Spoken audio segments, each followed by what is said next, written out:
Hello guys, in today's video, I'm going to show you how you can easily set all of your videos in Vimeo into Unlisted. Let's begin.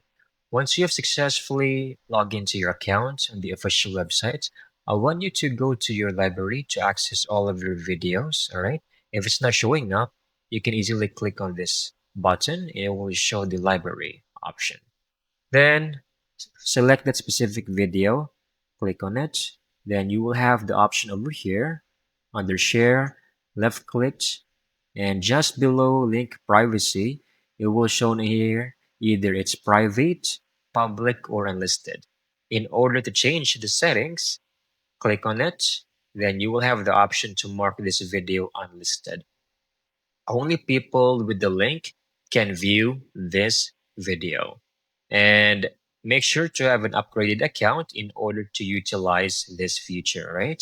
Then you can easily copy the link and share this to your family and friends. And that's it. You're done. I hope you found this video very helpful.